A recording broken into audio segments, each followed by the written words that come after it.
Mr. President. I recognize the Democrat leader. Mr. President, I want to begin with a truly disgusting and alarming piece of news the American people got this morning. This morning, the former president of Honduras, Juan Orlando Hernández, was released from prison after Donald Trump gave him a pardon. We all know that Donald Trump does a lot of hypocritical things. Almost every day, there's hypocrisy oozing from the White House. But pardoning one of the world's biggest drug traffickers is egregious, shameful, and dangerous, even for Donald Trump.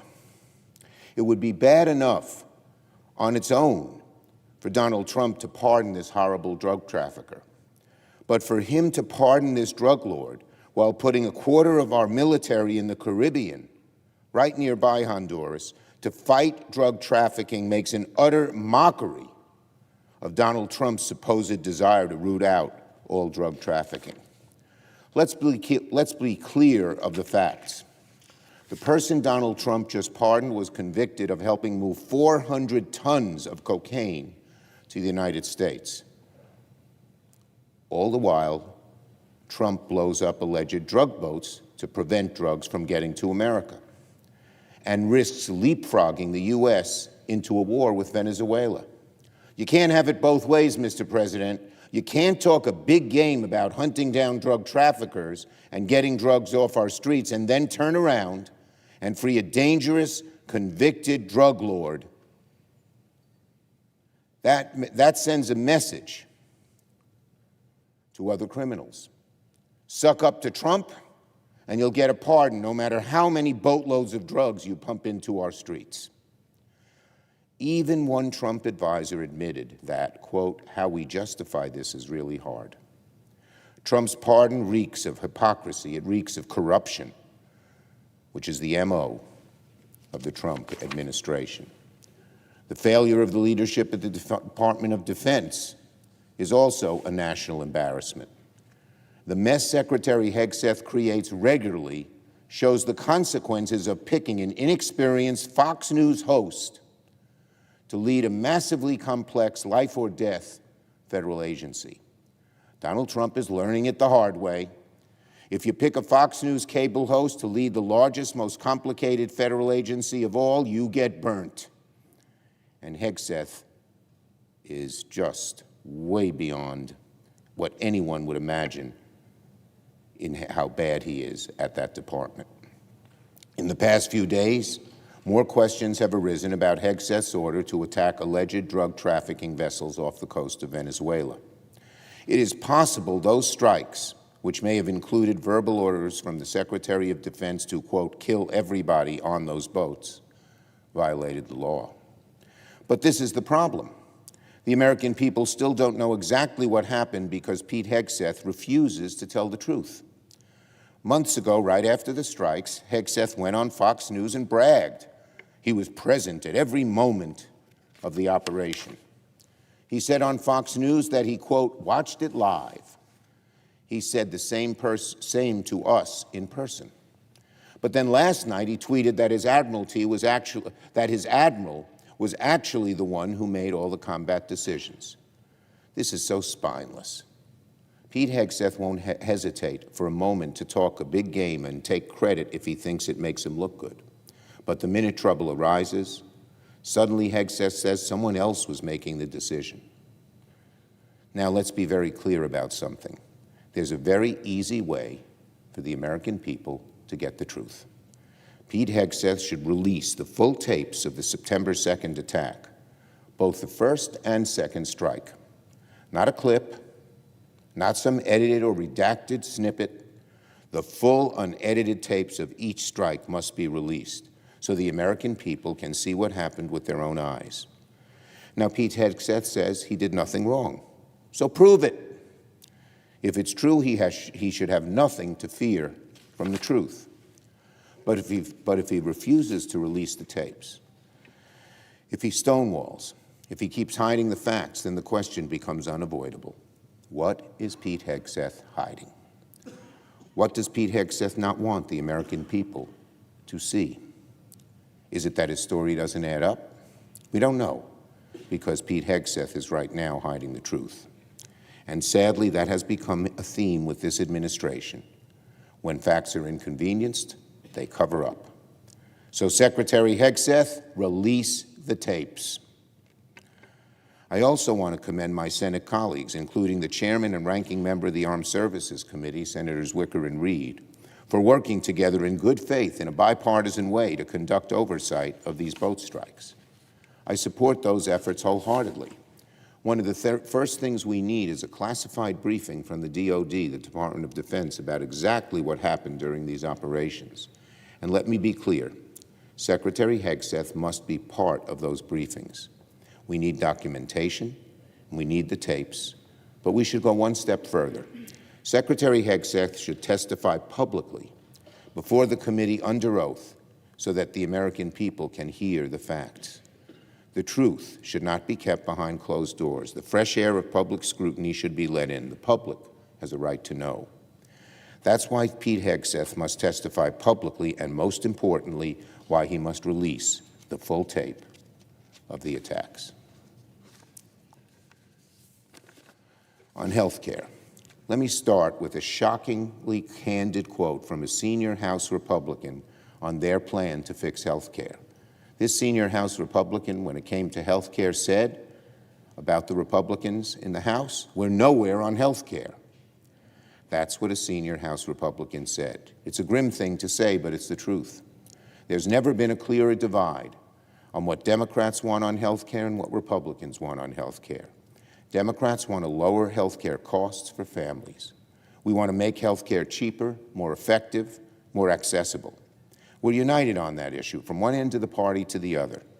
Republicans, meanwhile, are a total mess when it comes to health care. Republicans don't know what to do. One day, Trump floats a so-called health care plan. The next day, Speaker Johnson forces him to shoot it down. Some Republicans say they want to dismantle the ACA, probably a majority of them in the House and a large number in the Senate, just dismantle it altogether. Other Republicans seem more focused on eradicating reproductive care in every state than helping people afford health care. The bottom line, Republicans are in total disarray on health care. And while Republicans continue the infighting, who's paying the price? The American people. The people whose premiums are going up by $500 to $1,000 a month.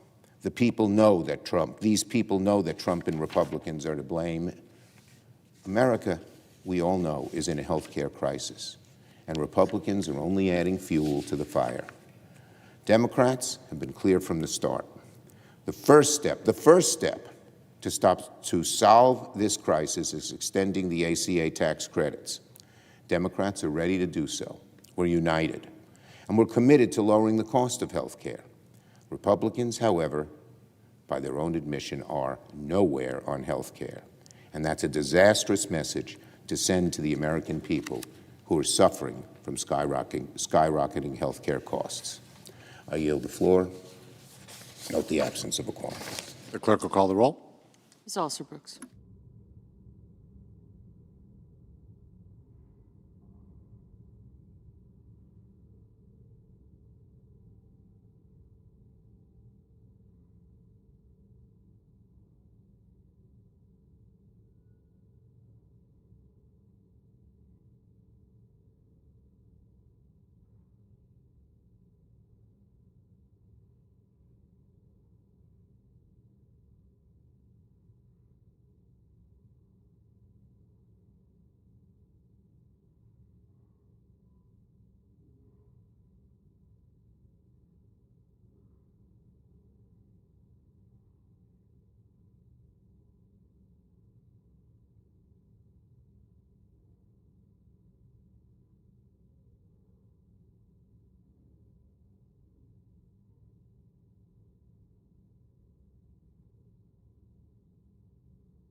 I recognize the Majority Leader. Thank you, Mr. President. President of the Senate, a quorum call. Yes.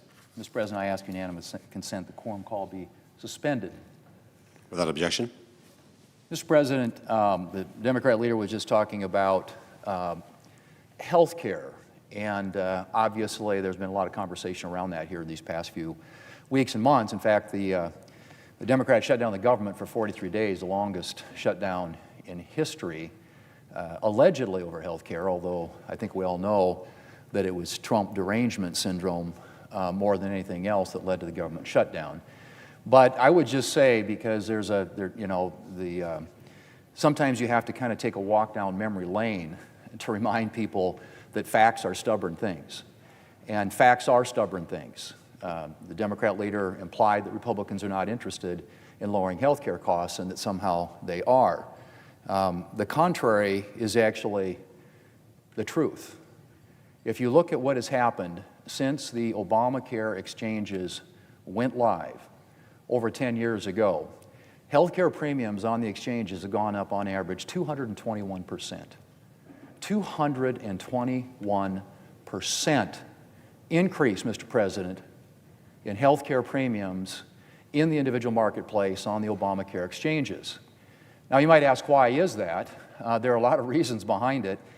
When they put the law into place in the first place, it was flawed structurally, but then he referred to these so-called Biden COVID bonuses, which were the enhancements that the Democrats now want to lock into place. Now remember, this was done in 2021 with the Democrat majority, Democrat in the White House, under reconciliation. So there wasn't a single Republican who voted for these enhancements in the first place. But remember, they were enhancements designed to be responsive to the pandemic. They were COVID bonuses, only supposed to be temporary. And then in 2022, they extended them again and set them up to expire at the end of this year. This is a problem of Democrats making, Mr. President, pure and simple. And so to suggest for a moment that Republicans somehow aren't interested in lowering health care costs, when in fact it's Democrat policies that have led to the run-up, the rampant increase, 221% increase in premiums since the exchanges went live over 10 years ago. You find me anything else in our economy that's seen that kind of an increase over that same time period, Mr. President. That's a staggering increase. And the Biden COVID bonuses that were enacted with all Democrat votes in 2021 and then extended again in 2022 and are set to expire at the end of this year were again designed to be a response to a COVID emergency which no longer exists. So what has happened? They locked in the Biden COVID bonuses that are set to expire at the end of this year, and they expect Republicans now to bail them out. Well, frankly, Mr. President, Republicans are interested in things that will drive down and lower health care costs. The other thing they did in 2022, which is sort of interesting, is that the base Obamacare policies covered people up to 400% of the poverty level. Well, today that's about, for a family of four, $128,000. So in the exchanges, you could get coverage, and if your health care insurance premiums hit a certain percentage of your income, anything above and beyond that was covered by a government subsidy. And that is, in fact, the way that it worked prior to 2021. The Biden COVID bonuses took that cap off, Mr. President. There is no cap. No cap.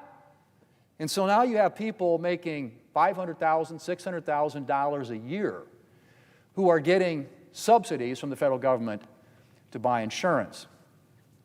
The other thing they did, Mr. President, they did away with, there's what's called $0 policies or $0 premiums. In other words, there are people out there who pay nothing for coverage. Their coverage is entirely covered by the federal government through the subsidy. Well, what that's done, and because the way the program structured, they structured it, is to provide the subsidies directly to insurance companies. This is called, falsely, a premium tax credit. It is not a tax credit. A tax credit would be something that would lower tax liability dollar for dollar after when you file your income taxes. This is a subsidy, a direct subsidy. And so you have literally millions of people, Mr. President, who have no idea they're covered because they aren't paying anything for it. And the insurance companies are getting the payment. So the insurance companies are incentivized to go out and auto-enroll all these people across the country. And so what you have today are literally millions of people, of the 23 to 24 million people who get their coverage in the exchanges. Millions of those have no idea that they are even covered because the insurance company is getting the subsidy, auto-enrolling them, which might explain why last year 40% of the people who get their insurance coverage through the exchanges didn't file a claim. Now, you could say maybe they're healthy, maybe they're younger. That's all partially true. But do you think 40% of the people in the exchanges didn't file a claim? I mean, think about that. That means there are literally millions of people out there, millions of people who don't know they have coverage.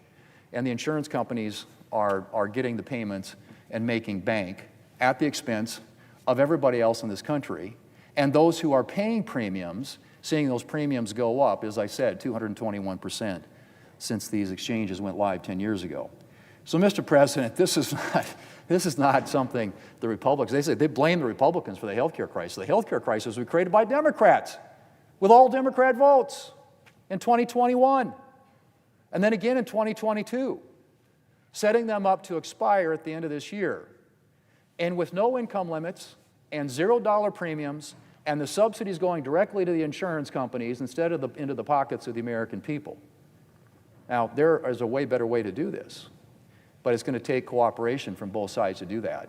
And it seems to me, at least, Mr. President, what the Democrats would rather have than a solution is an issue. They want a political issue, and they want to blame Republicans. But you have to come back to the basic premise that facts are stubborn things. These are the facts.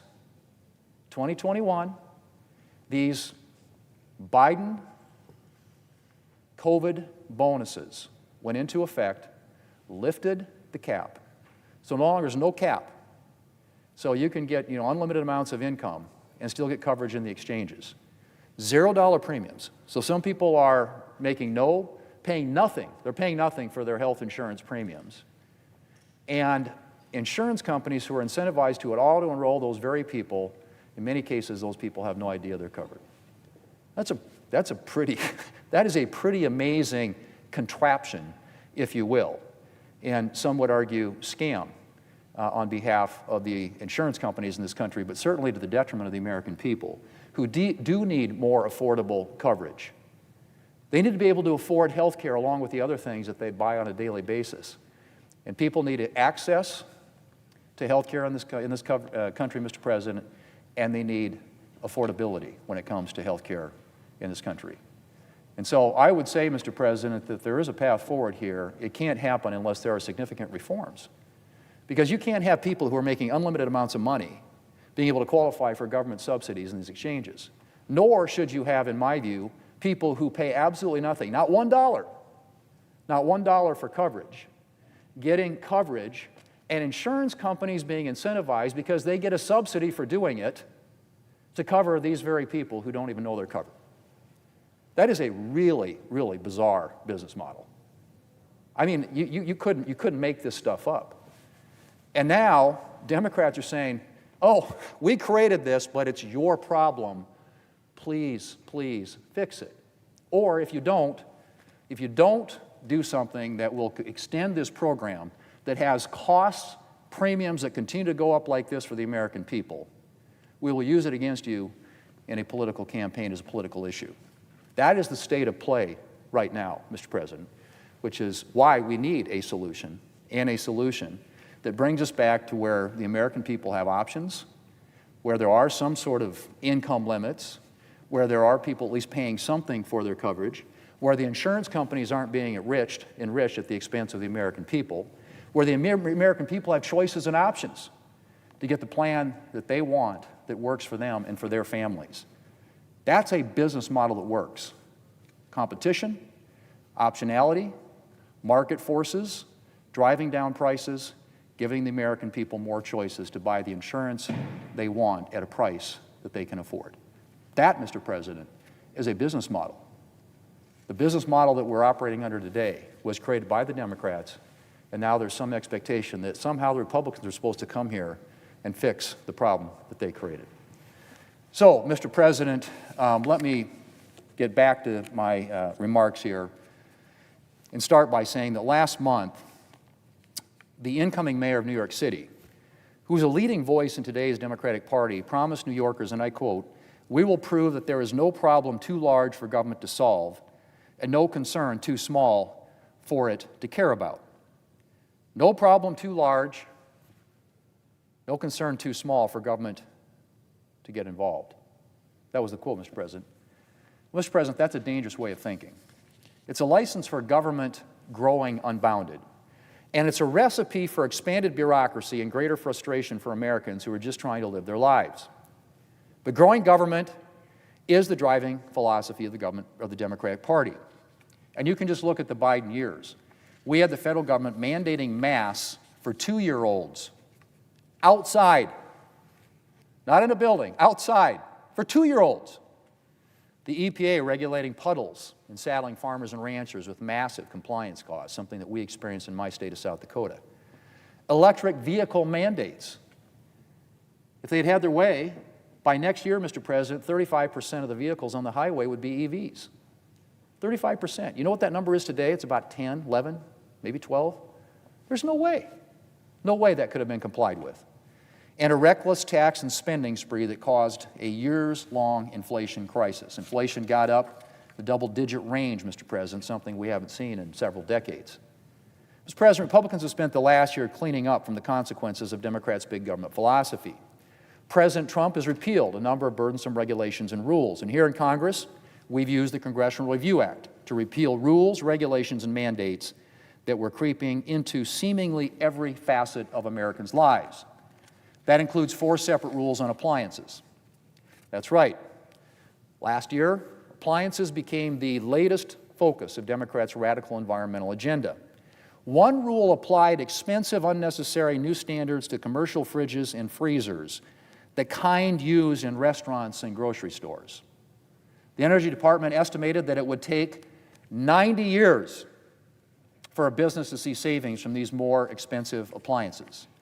Another rule sought to take gas water heaters off the market, raising costs for homeowners and imperiling American manufacturing jobs. And then there were the Biden administration's proposed reporting and certification requirements for everything from light bulbs and dishwashers to dehumidifiers and air conditioners. Reporting and certification requirements may not sound like much, Mr. President, but those requirements mean a lot of front-end work that has to be done, work that costs time and money, can place a huge burden on businesses and drive up prices for consumers. In its public comments on the Biden administration's appliance standards, Carrier, an appliance manufacturer, said the Department of Energy failed to adequately account for, and I quote, the cost and burden to comply with updated requirements, end quote. A manufacturers association said that the proposed reporting standards had, and I quote, no practical utility, end quote. And another objected to what they called, quote, burden without benefit.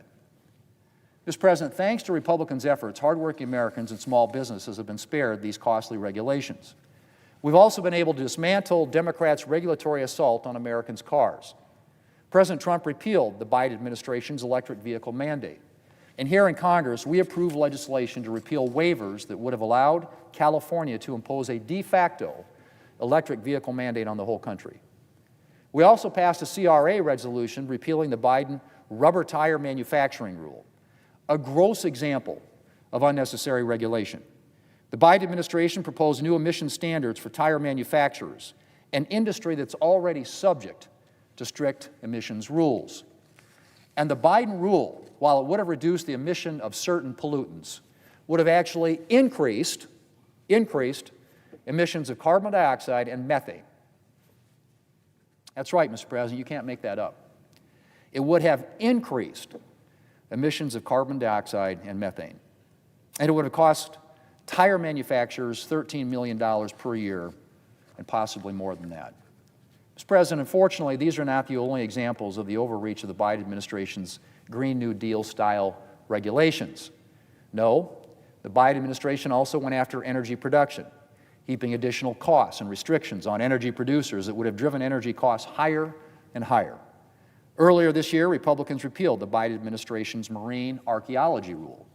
Energy producers are already required to submit an archaeological report before drilling in areas that are thought to include things like shipwrecks, settlements, and other archaeological sites. But the Biden administration wanted energy producers to submit reports even when there's no reason to suspect a project will be near an archaeological site. It was just another way to slow down production and heap more costs on energy producers, costs that would eventually have been paid by American consumers. Well, Mr. President, Republicans repealed that rule. Then there was Democrats' natural gas tax. In 2022, Democrats enacted a tax on methane emissions from natural gas producers, a tax that would have driven up energy prices and destroyed jobs in the energy sector. Republicans repealed its regulatory implementation through the CRA, the Congressional Review Act process, and then blocked this misguided tax in the One Big Beautiful Bill this summer. And Mr. President, our efforts continue. A few weeks ago, the Senate passed a resolution blocking the Biden administration's restriction on energy development in the National Petroleum Reserve in Alaska, an area established specifically for the purpose of providing the United States with energy resources. The Biden administration tried to close a significant portion of it. But when President Trump signs this resolution and repeals these restrictions, we will once again be able to leverage these abundant natural resources for the benefit of the American people. Mr. President, regulations have consequences. Democrats may believe there is nothing that couldn't be improved by a little government intervention. But Republicans, and I think the American people, know what too often happens when government decides to get involved. As President Reagan said 40 years ago, and I quote, "The 9 most terrifying words in the English language are, 'I'm from the government, and I'm here to help,'" end quote. When I'm talking to business owners in South Dakota, I often tell them to let me know how we can help, even if that means getting out of the way. And Mr. President, that's often the right answer.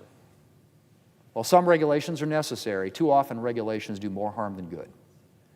And regulations mean costs, costs that are almost always passed on to the consumer.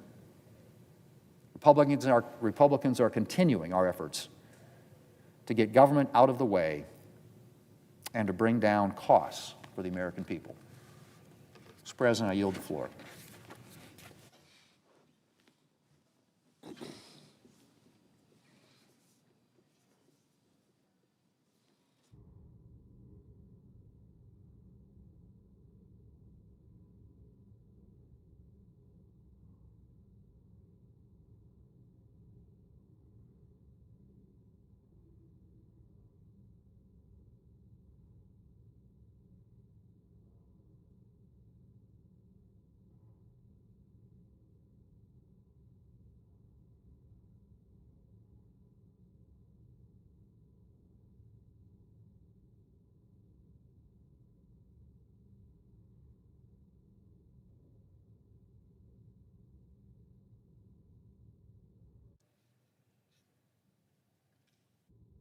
President.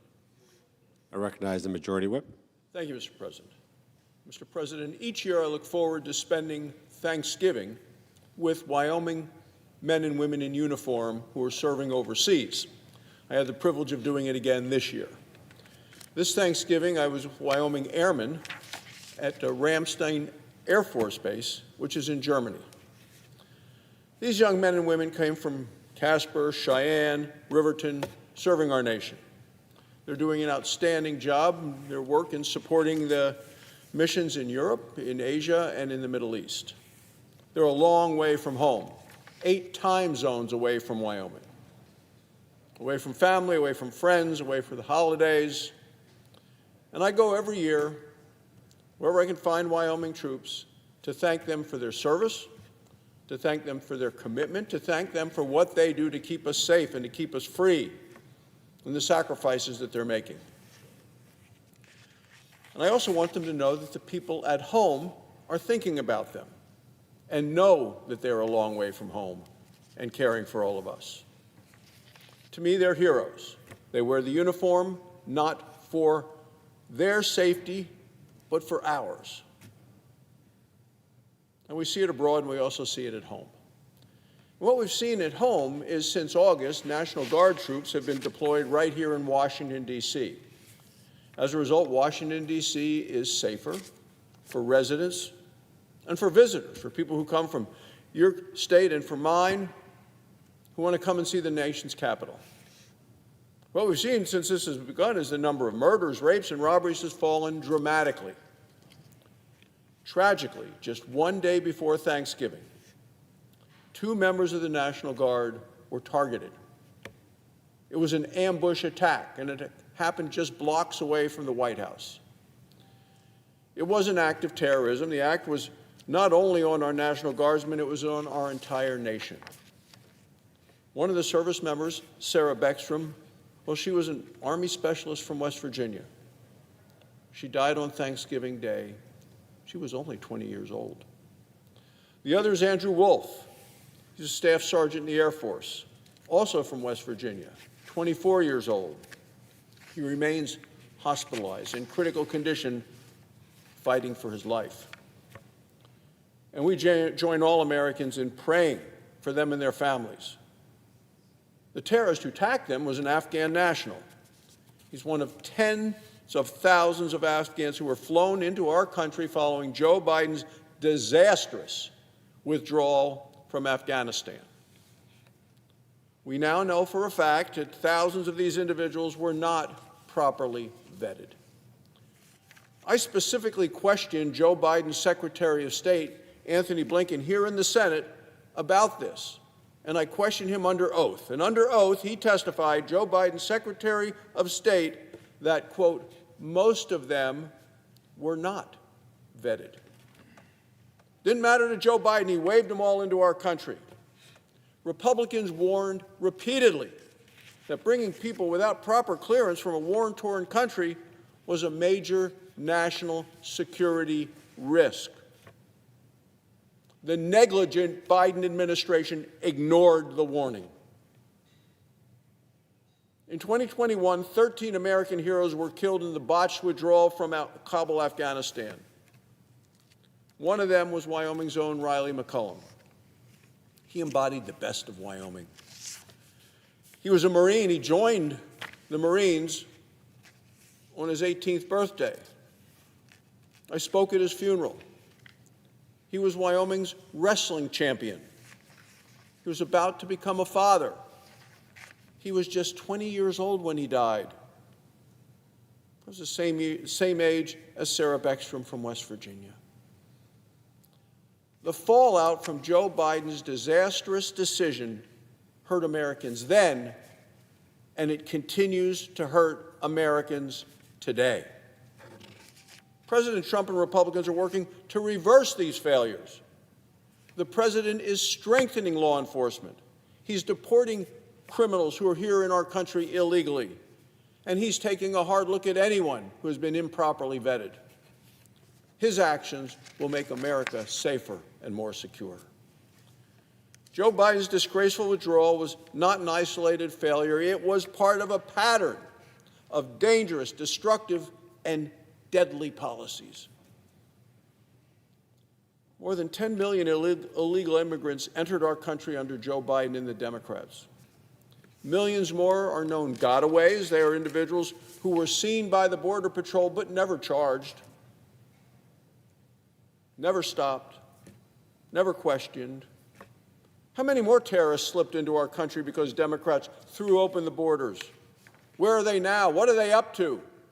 We don't know. Most Americans understand that national security begins with border security. That means we must stop people from entering our country illegally.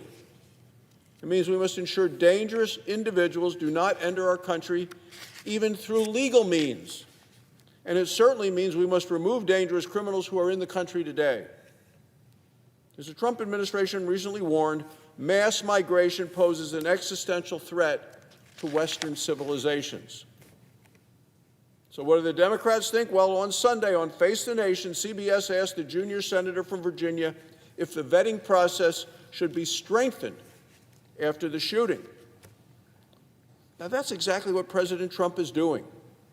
The senator refused to answer that question. Instead, he told a national television audience that having the National Guard in Washington, D.C. was a, quote, political stunt. He blamed President Trump. Political stunt, it's a matter of public safety. President Trump is the one who is protecting American citizens from terrorist attacks, attacks like the one witnessed last week just in front of the White House. President Trump and Republicans want every American to be safe, to be secure, and to be prosperous. This is our top priority. After last week's brutal attack, securing our border and our communities is more urgent than ever. And Republicans are going to continue to remove criminals from the streets and get the terrorists out of the country. Thank you, Mr. President. I yield the floor.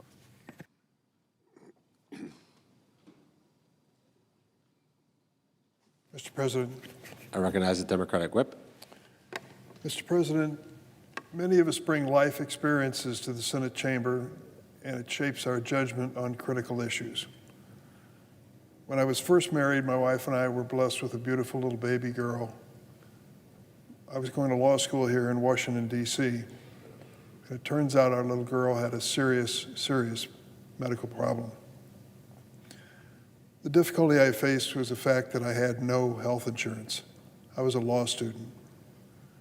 And I ended up going to Children's Hospital here in Washington, D.C. with my wife and our little baby girl, and sitting in the charity ward that basically was there for people who couldn't pay their medical bills and had no health insurance. We waited for the door to open and for our family name to be called out to meet for the first time the doctor who was going to treat my little girl. I never felt more helpless in my life as a father to have that baby with that medical problem and to have no health insurance. I'm sure that colored my judgment the rest of my life in my service of over 40 years in Congress.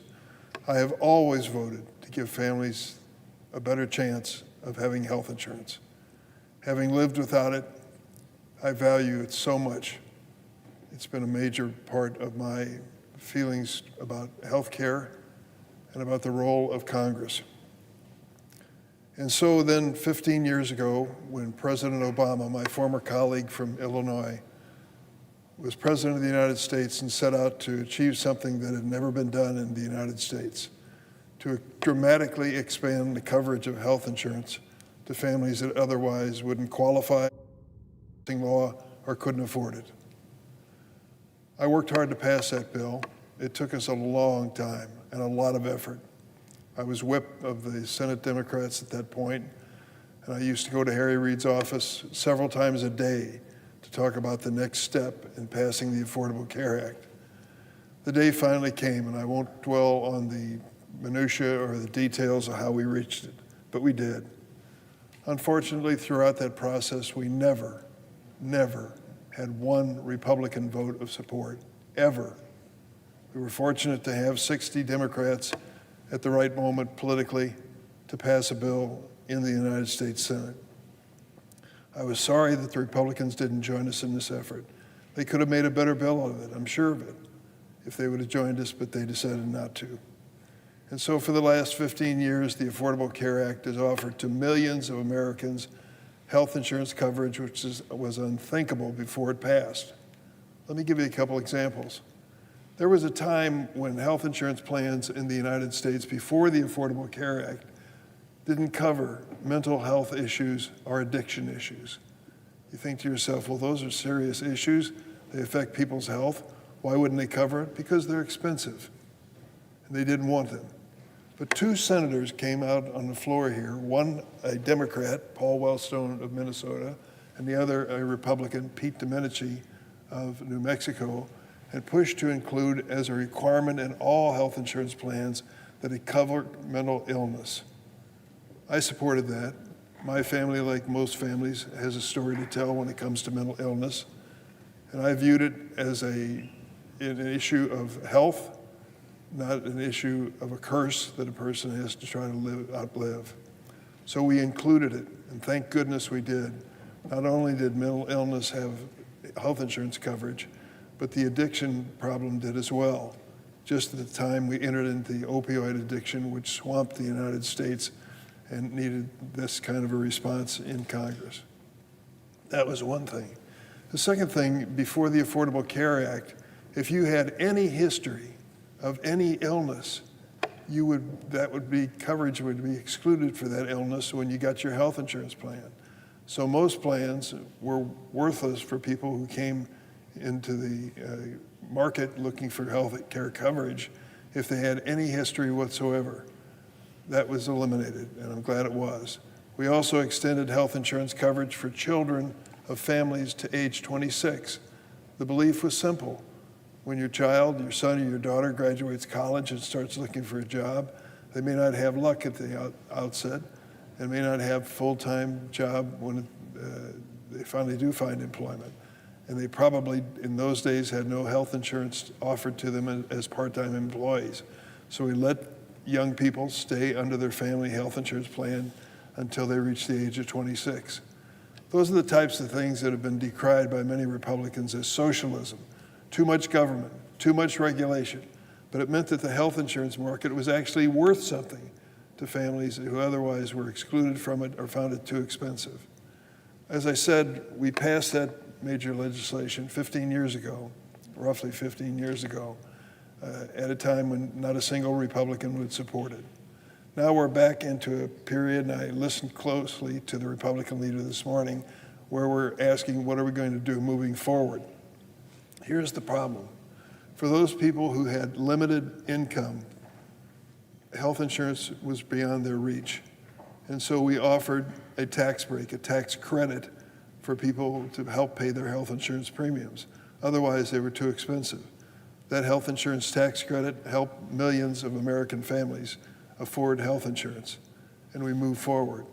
But there came a time when the Republicans had a chance, and with their own majority, to address the Affordable Care Act, and they started eliminating that health insurance credit. As a consequence, many families, 24 million, we believe, nationwide, face the prospect that their health insurance premiums are going to be too high, increase dramatically beyond their reaches in family income. And that's exactly what's happening. Families across America who qualify for the Affordable Care Act, health insurance tax credit, are learning that their health insurance premiums are going up dramatically. I received letters and contacts from people in Illinois, which I'll put in the record in just a moment here. But Senator Thune, who is a friend, and the Republican leader of the Senate came to the floor this morning and pointed to two areas that he thinks need to be changed in the Affordable Care Act. One of them is whether your income level should be taken into consideration for the tax credit, and I believe it should, and he does too, I think. I don't want to put words in his mouth, but that's what I understood him to say this morning. And secondly, that there are zero premium policies that are being taken advantage of by some unethical people. I think those are two legitimate areas of debate.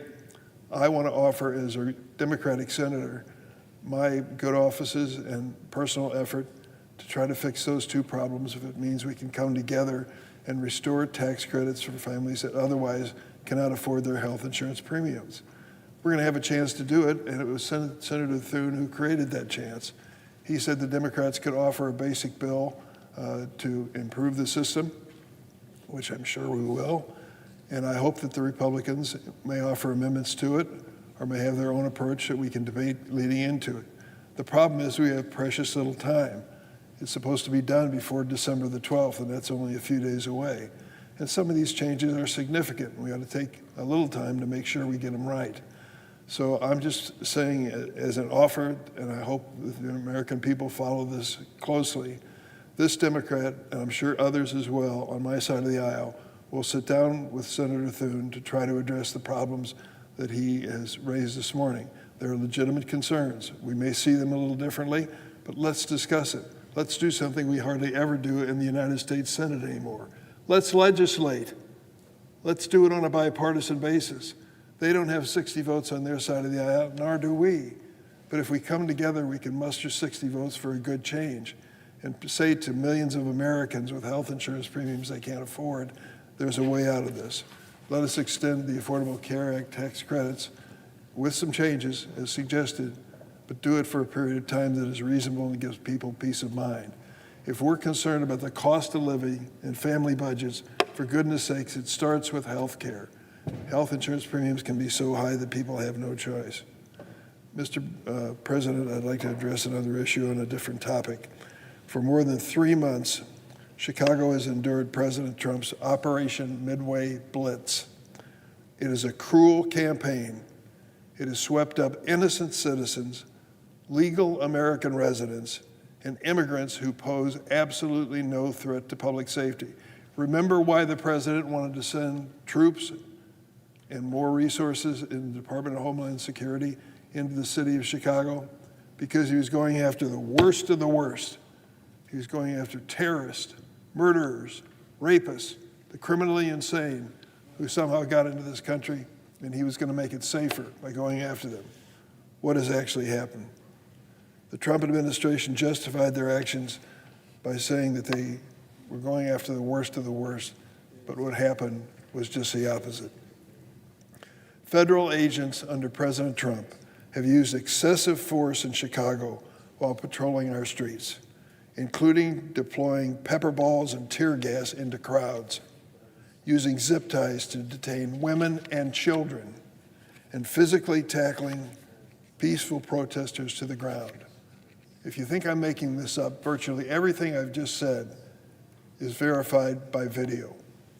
In a hearing challenging the treatment of press and protesters by federal immigration agents, U.S. District Judge Sarah Ellis said, and I quote, "The use of force shocks the conscience, and this conduct shows no sign of stopping," said the federal judge. In contrast to this judge's observation, Border Patrol Chief Greg Bovino boasted in his deposition, almost mockingly, that, quote, "all uses of force have been more than exemplary." Well, I will just tell you, Mr. Bovino, look at the videotape. To rein in the lawlessness, Judge Ellis issued a preliminary injunction restricting the agent's use of chemical agents against protesters.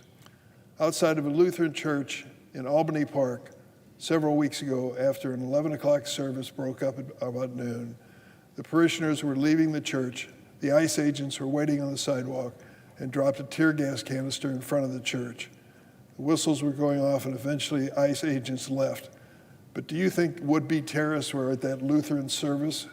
I don't think so. It was harassment in that neighborhood.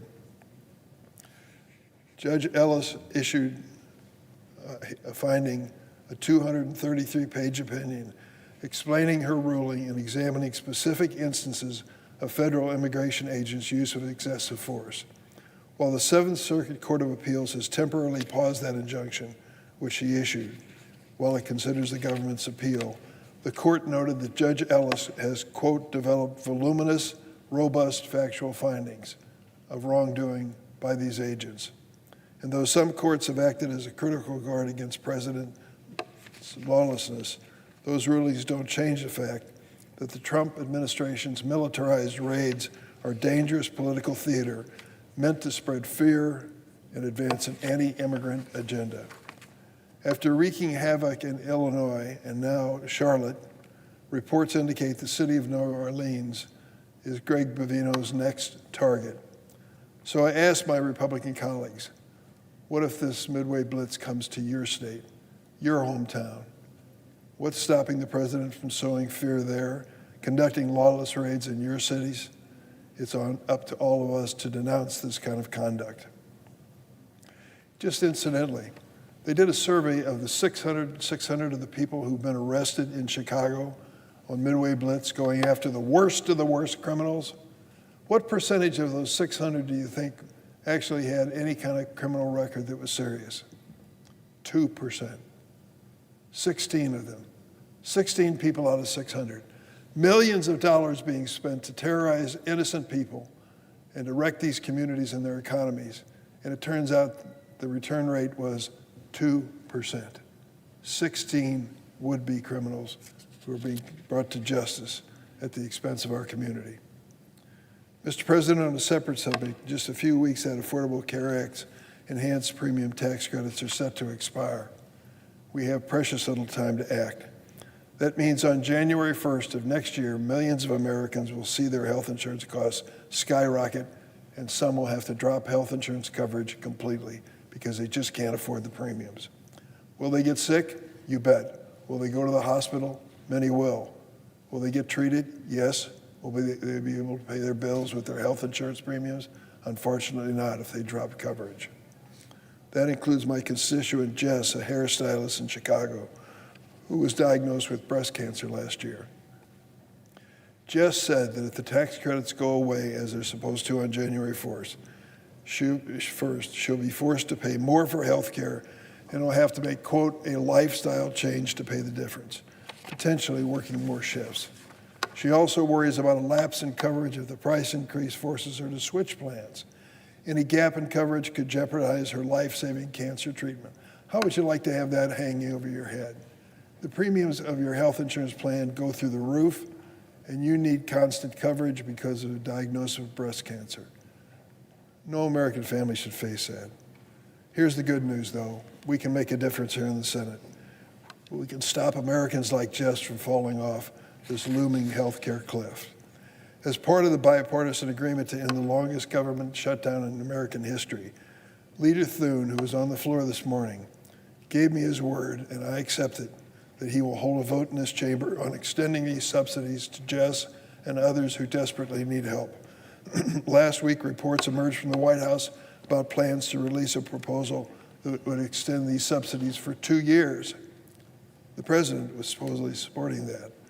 Imagine my surprise after trying to cut or repeal the Affordable Care Act more than 70 times after he promised on the campaign trail that he had, quote, concepts of a plan, whatever the heck that is. Finally, we were to see the details of the Republican health agenda for America. But congressional Republicans jumped all over the White House and told the president he couldn't do it. They threw cold water on the idea of the president cooperating with the Democrats to solve this problem. Now, the president's been tough to pin down on this subject, and Republicans know that they have a losing hand because they have no plan. So far, their signature accomplishment is a law that will kick 11 million Americans off of Medicaid and threatens to shutter rural hospitals in my state and others. It is my hope that the president and Republicans will come to the table and negotiate in good faith in the few days that remain in December of session. Let's do this together. Let's fix the tax credit that is available to families who struggle to pay health insurance premiums. If they don't, we'll put our proposal on the floor, and the American Party will see where each party stands when it comes to helping deserving American families who need a helping hand. If our offer on the Democratic side is rejected, the American public will know with every paycheck, with every prescription, with every hospital bill, which party stood on their side and which party didn't. This time to make a good faith effort on a bipartisan basis is now. Just 13 days from now is the deadline to enroll or change plans before the first of the year. Before and during the shutdown, my Republican colleagues argued that there was plenty of time to craft a fix before the subsidies expired. Well, the clock is ticking, and we need to act on a bipartisan basis. When I voted to end the government shutdown, it was controversial, but I said I would not wage a political strategy at the expense of my neighbor's paycheck or food for his family. I meant it. But I too cannot sit idly by while 20 million Americans go without gas or groceries in order to pay their health insurance premiums. This is a question of fundamentals. Will you be able to afford the health care you and your family need? Let's get this done on behalf of every American in red and blue communities alike. I yield the floor. President. Senator from Maine. Mr. President, I ask unanimous consent to waive the mandatory quorum call with respect to the Freeman nomination. Without objection. Thank you, Mr. President. Mr. President, I rise today to introduce the Improving Access to Workers' Compensation for Injured Federal Workers Act. I'm pleased that my colleague from Connecticut, Senator Blumenthal, is my lead co-sponsor on this bill. Our bipartisan bill would allow physician assistants and nurse practitioners to certify disabilities and oversee treatment for federal workers with injuries or illnesses that occur on the job when doing so is consistent with the scope of their practice under state law. Mr. President, civil servants bring dedication, competence, and experience to their work, and this proposal affords them greater choice over their own health care in the event that they suffer a work-related injury or illness. Federal employees can already select a PA or an NP as their primary health care provider within the Federal Employees Health Benefits Program. However, and inexplicably, the Federal Employees Compensation Act permits only a physician to make the diagnosis, certify the injury and the extent of the disability, and to oversee the patient's treatments and care when a federal employee is injured on the job. This bill would allow the more than 2 million federal employees in our country, including more than 12,000 federal employees in the state of Maine, the ability to receive their health care from the practitioner of their choice after a work-related injury. When they can make their own choice, they have access to more timely care and continuity of care. They are also having the decisions about their health care and the extent of their disability or illness made by their primary care physician who knows them best, who understands their health care history. Mainers, especially in our very rural communities, are often cared for by nurse practitioners or physician assistants. They act as their primary care providers. Let me give you an example. Jackie Carter and Corrine Malafont are two nurse practitioners with a primary care practice in Orland, Maine. They have described the challenges they face when they treat federal employees. Despite being the chosen healthcare provider of their federally employed patients, Jackie and Corrine are not authorized to certify their patients' injuries and illnesses and oversee the care for their work-related injuries under the Federal Employees Compensation Act. As a result, their patients can experience lengthy delays in starting treatment due to the requirement that only a physician can certify the injury and oversee the federal employee's care while in the workers' compensation program. In some very rural communities, Mr. President, and I expect this may be true in parts of your state as well, there simply aren't any physicians who are practicing, or they are unable to accommodate additional patients. So think about the situation that's created here.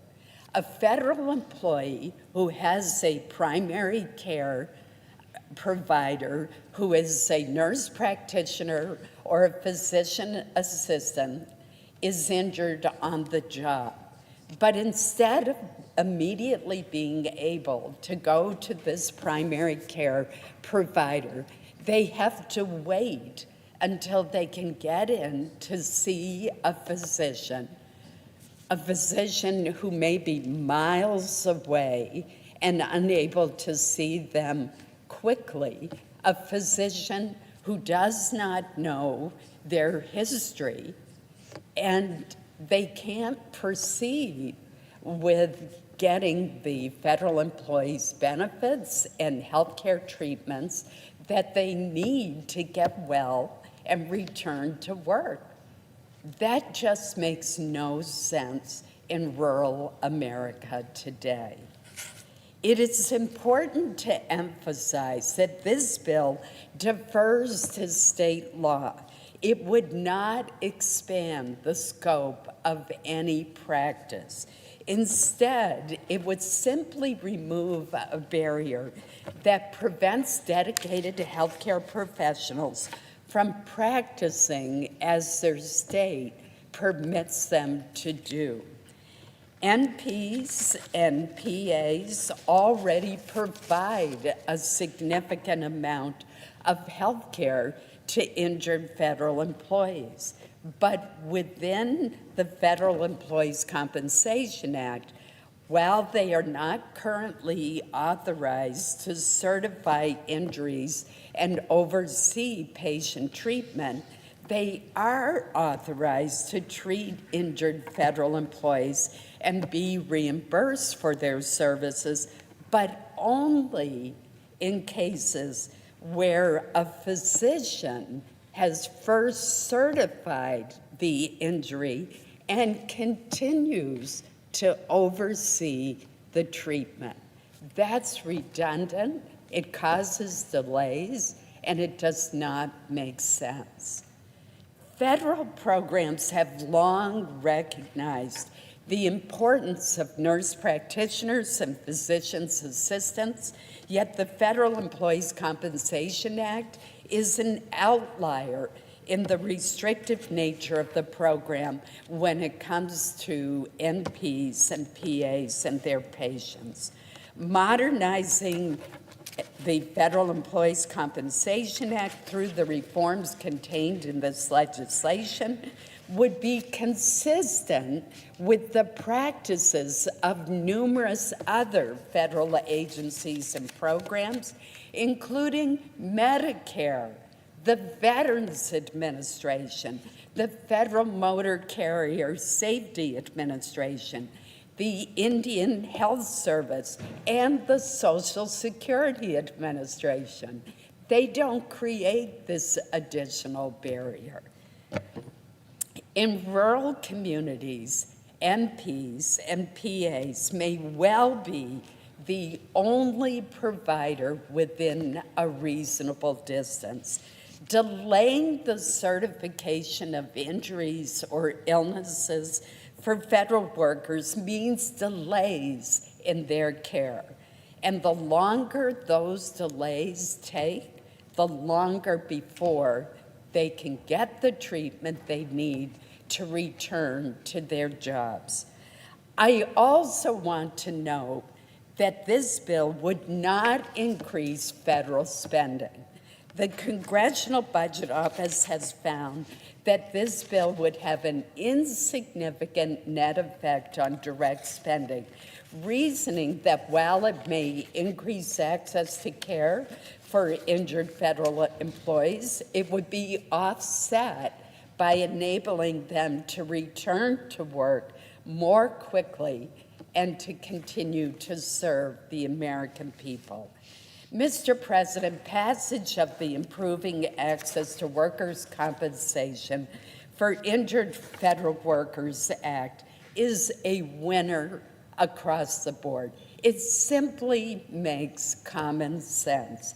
It provides our dedicated federal employees with additional health care options when they need it most. It allows NPs and PAs to share the knowledge they already have about their patients and treat their illnesses and injuries that are work-related in a timely fashion. I urge all of my colleagues to join Senator Blumenthal and me in supporting our bill. Thank you, Mr. President. The youthful junior senator from West Virginia. Youthful, I like that. I ask unanimous consent to complete my remarks prior to the scheduled roll call vote. Without objection. Thank you, sir. Well, I would just tell everyone just this, all those up in the gallery, everybody.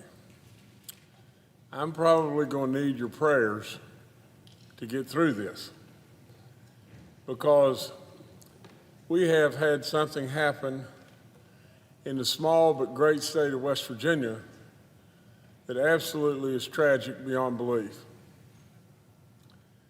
I mean, look at these two young, beautiful people. We've lost Sarah, haven't we? And Andrew is just clinging for his life. West Virginia is really hurting, really hurting. Our National Guard is really hurting. But nowhere close, nowhere possible close to how these families are really hurting. So in every single way, I ask for your prayers. Just think of the call that came right before Thanksgiving. Thanksgiving of all times of the year. Think about that call. Think about basically the senseless attack on America. But think about that call to these families and how bad really is. You see, in my little state of West Virginia, I just tell you this, the people are proud, the people are smart, the people are craftsmen, they're good people, they're loving people, they're neighbors. They're absolutely a people that are appreciative of all. It is amazing just how deeply appreciative they are when somebody does something that helps them in any way. I got to tell you this real quick. I had brown hair at one time and was really skinny. And I grew up in a little town of Beckley, West Virginia. I used to ride my bike absolutely from where we lived on a little dirt road, a little Red Dog road at the time, and Red Dog is something that they just make out of, coal piles that become slate and just got burnt, and they build a great road. But with all that being said, I'd ride my bike 8 miles across town to Little League practice. You see, I lived in Mayberry. That's all there is to it. I think about our National Guard. There's story after story. I was able to be the governor of the great state of West Virginia for 8 years, and I worked hand in hand with them. It was unbelievable what General Hoyer and General Crane and all the great people of the National Guard, they're phenomenal beyond all possible comparison. That's why Sarah and Andrew wanted to be guardsmen. Absolutely, they're unflat believable. I've been right in the middle of the flood, and my family happens to own the Greenbrier Hotel, and it's a little place in West Virginia. But with all that being said, with the terrible flood that happened in 2016, we hunted bodies on the golf courses and found 3 bodies on the golf courses, and we hunted for 6 weeks for a little 14-year-old girl, Michaela Phillips, and we found her 5 miles downstream 6 weeks later. I've been with the National Guard. I've seen every single part of the National Guard and just how great, and I mean great, these people are. I think, Joe, just at this time, please keep your focus on these families. Andrew is clinging to life and showing signs of goodness towards maybe coming through this, but life will be really, really tough, won't it? And Sarah, 20 years old, beautiful beyond belief, and gone. And why? Why? Why on earth? Why? Many of you may say this, they say, well, we don't agree with what the president's done. And I would say to you just this. I would say to you, how many body bags do we have to have in our cities to do something? What was he trying to do? What does he continue to try to do? He's trying every way in the world to give us Mayberry back to us, to give us what we all deserve in every single way. He's trying with all in him. My little town of Beckley, West Virginia, now has turned into, in many ways, not a great place from the standpoint of crime.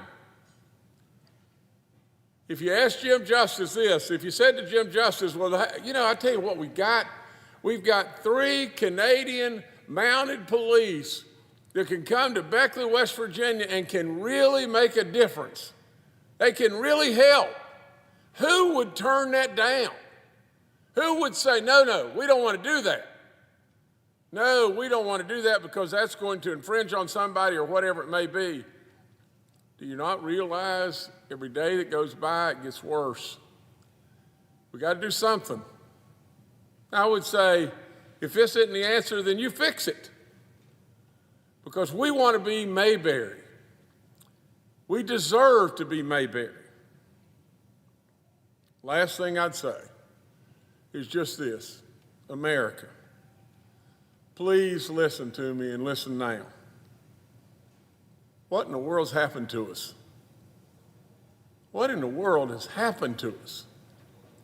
Is the next thing you don't have enough deadbolts or locks on your front door of your house or your back door? Are we going to absolutely lock our bedrooms when we go to bed at night? Because we'll put locks on that too. America, something's really wrong. And we got to really do something about it. From the standpoint of Congress, are we dysfunctional? You're daggum right in a lot of ways. I haven't been here very long, but I see absolutely the food fight going on all the time and the respect level almost non-existent. That's bad. We should absolutely respect one another, and we should look at each other's views and opinions and honor them. And we don't. And vote after vote after vote after vote, 51-49. It's not good. It's not good, America. And it's not a game. You see, at the end of the rainbow, on every single thing we do here, there's a name. Today, the name or names are Sarah and Andrew. In America, please, let's not gloss over. Let's absolutely let them have the opportunity to be a change of who we are. Think about what they've given. Think about how many are hurting. Absolutely, first and foremost, again, I ask for your prayers for these great, great, great young people and their unbelievable families. God bless each and every one of them. And God bless this great nation. And let's do something about it. Absolutely, let's let them change America. Don't forget them. Don't forget them no matter what you do. Don't ever forget them. Mr. President, I yield.